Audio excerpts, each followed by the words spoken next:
Okay, class, magre-recitation tayo. Ang makasagot, +1. Direct to the card. For sure, ako nang magiging top 1 kapag nakasagot ako dyan. Dapat ako ang makasagot niyan, hindi si Samantha. Unang tanong, ano ang card na ginagamit kapag nagwi-withdraw? Ma'am? Ano pa bang card yun? Di face card. Anong face card, ha? ATM card yun. Face card. Wala ka nga nun? Ayusin nyo, ha? Susunod, ano ang kulay na nasa flag natin? Ma'am, ang kulay po ng flag natin ay red at green. Ha? Bakit may green, ha? Di ba po pag masama, red flag, tapos kapag mabait, green flag? Anong pinagsasabi mo? Diyos ko, mga bata ngayon. Ang kulay ng flag natin, red, blue, white, tsaka yellow. Okay, class. Last question na lang to, ha? Ayusin nyo na. Napakadali na lang na to. Ano ang iniinom kapag masakit ang ulo? Ma'am ako, ma'am. Okay, Michael? Yakap, sulat, kiss pa rin po ni Crush. Nay, punta tayo sa mall. Wag muna ngayon, anak, ha? Madami kailangan na tapusin na trabaho si nanay. Sige po, Nay. Palagi na lang busy si nanay. Ako na lang mag-isa lalabas. Diyos ko po, ng oras na. Di ba pala kami kumakain ng anak ko? Anak, anong gusto mong ulam? Nasaan na ako? Hala, si Teddy na dumihan na. Ano yung gumagapang? Anak! Pumunta yun. Mare! Yung anak mo! Oh, Mare! Nasa inyo na naman yung anak ko? Pasensya ka na, ha? Makulit talaga yun. Mare! Patay na yung anak mo! Natagpuan nilang wala ng buhay kasi natuklaw siya ng ahas! Bakit di mo siya binabantayan, ha? Ano? Anak? Hindi. Anak? Ma'am, wag po muna tayo lumapit. Iniimbestigan pa po namin yung bangkay. Anong bawal? Anak ko yun, no!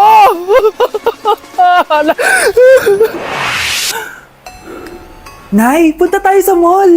Anak, buhay ka. Sige anak, labas tayo. Punta tayo ng mall. Yay, pumunta kami ng mall. Anak, nag-enjoy ka ba sa mall? Opo, Nay, nag-enjoy talaga ako. Kaso, nagugutom na ako, Nay. Kumain ka na, anak. May tira pang pagkain dyan sa lamesa. May aasikasuhin lang ako trabaho, ha? Sige po, Nay. Ang sarap! Salamat naman at nabuhay ang anak ko. Anak, tapos ka na ba Anak! Ayoko mawala ka ulit sa akin! Nay, punta tayo sa mall! Bumalik na naman ako. May sumpa ata tong kwintas na to. Kailangan kitang itapon para tumigil na tong sumpa na to.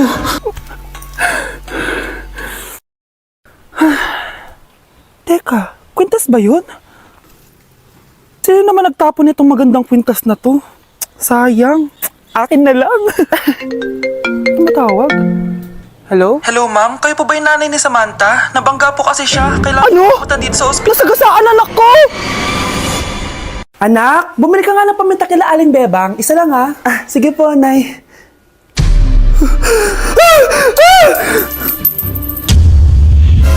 Nay, itapon mo yan! Ikakamatay natin yan eh! Napapano ka ba, anak, ha? May napanood kasi ako, Nay. Itapon mo yan! Ay, na nga ba sinasabi ko eh. Kaka-cellphone mo yan eh. Kung ano-ano pinapanood mo. Ayoko pa mamatay. Babaliw na ata to.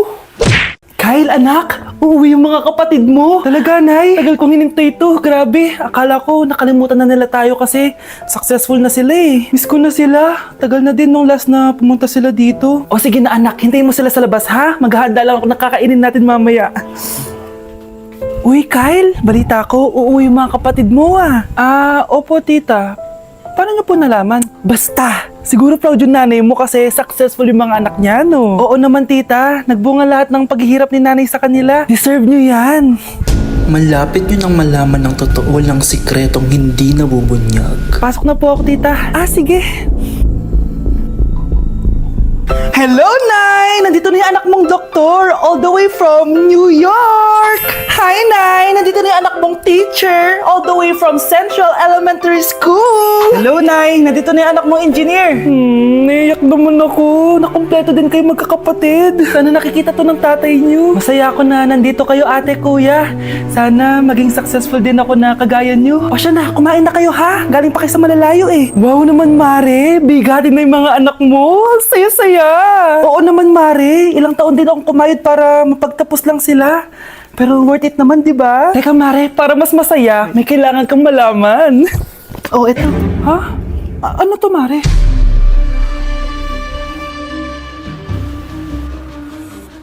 Nay, bakit po? Mga sinungaling kayo? Paano niyo nagawa sa akin to, ha?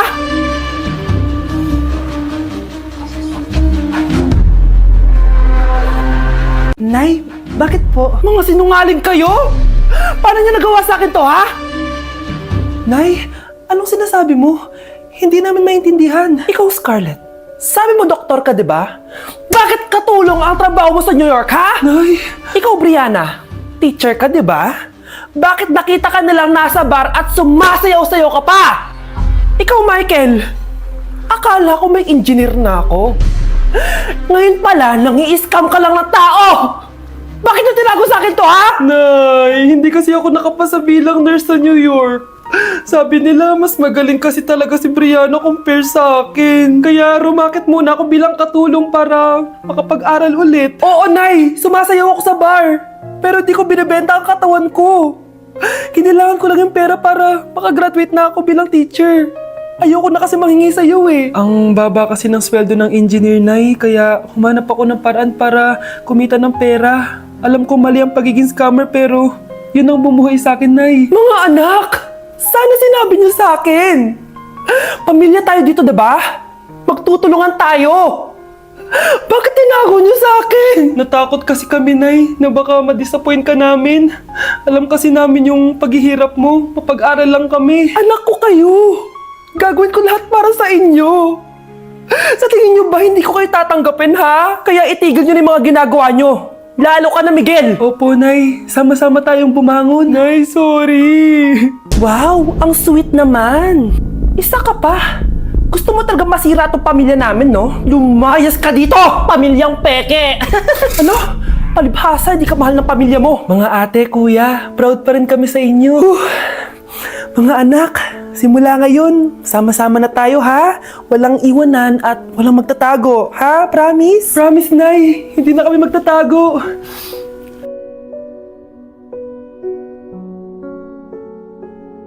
Ikinalulungkot ko pero hindi na siya makakita. Masyado nang malala ang damage sa mata niya. Mahal, hindi tayo susuko ha? Gagaling ka. Mahal, huwag ka na magpa-stress. Ginawa naman natin lahat, diba? Mahal, magpahinga ka muna dito ha? Luto lang ako ng pagkain. Hi, Ramon. Rosa, bakit nandito ka? Balita ko, wala nang pag-asang makakita yung asawa mo. Ibig sabihin, magagawa na natin lahat ng gusto natin. Shh! Huwag ka maingay. Masisira plano natin. Sinasabi ko na nga ba, may pinaplano kay ni Rosa. Mahal, kain ka na nito paborito mo. At talagang hinahayaan mo lang dito si Rosa, ha? Ano ba?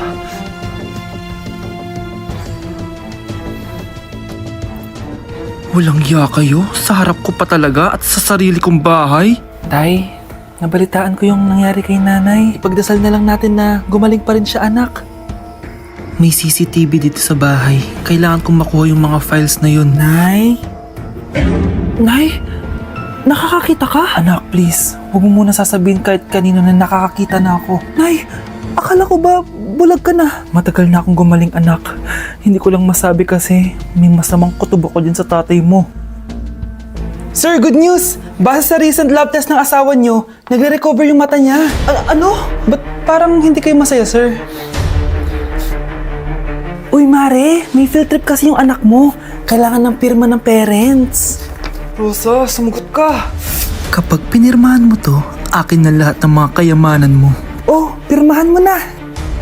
Tita, wala naman ako field trip ah.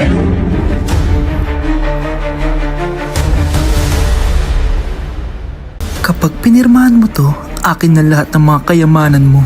Oh, pirmahan mo na. Tita, wala naman ako field trip ah. Ah, hindi pa ba sinasabi ng teacher niyo na may field trip kayo? Anak, okay lang. Pipirmahan ko na to para makasali ka sa field trip niyo. Walang hiya ka talaga, Rosa. Wala ka talagang titira sa akin, ha? Manda ka talaga sa akin. Mabilis ka talagang utuin, Susan. Salamat, Mare. Ramon, napapirma ko na siya. Atin na ang bahay, pera at mga ari-arian niya. Magaling ka talaga, Rosa. Kaso kailangan na natin kumilos na mabilis. Kasi sabi ng doktor, nagre-recover na yung mata niya. Ano? Kaya bukas na bukas din, papalayasin na natin sila. Total, nakuha na natin ang gusto natin. Nay, bakit mo pinirmahan yun, ha? Maliban natin kung ano nilalaman ng papel na yun. Huwag kang mag-alala, anak. Malapit nang matapos ang maliligayang araw ng tatay mo at ng kabit niya. Tita, bakit may dala kang maleta? Aba, syempre. Lilipat na ako dito sa bago kong bahay. Ano? Tay, ano ibig sabihin nito, ha? Nakalagay dito sa papel na pinirmahan ng nanay mo na amin na tong bahay, mga sasakyan niya at ang mga pera niya. Napakahayop nyo! Bakit ang ingay? Ano nangyayari? Nay, kinuha na nila lahat sa atin! Ayan, magsama kayo mag-ina. Ngayong nasa amin na ang lahat, pwede na kayong lumayas. Ramon, magsa-celebrate tayo, ha? Ang galing nyo din, no? Ha? Nakakakita ka? Bago kayo mag-celebrate, i-check nyo muna kung pirma ko ba talaga yung nakalagay dyan. Hindi pwede to! Tay! Attorney! Kita mo naman kung ano ginawa na tong dalawang to, di ba? At nandito na rin ang ebidensya na magpapatunay na naghaharutan sila sa loob ng bahay ko. Anong gagawin niyo sa amin, ha? Mahal, huwag mo naman gawin sa amin to, please, oh. Magbabago ako, please. Oh, sorry kung natatapakan kayo pagka-love team nyo, ha? Arestuhin niyo na yung mga yan. Mag-celebrate kayo sa kulungan. Kayong dalawa, sumama na kayo sa akin sa presinto.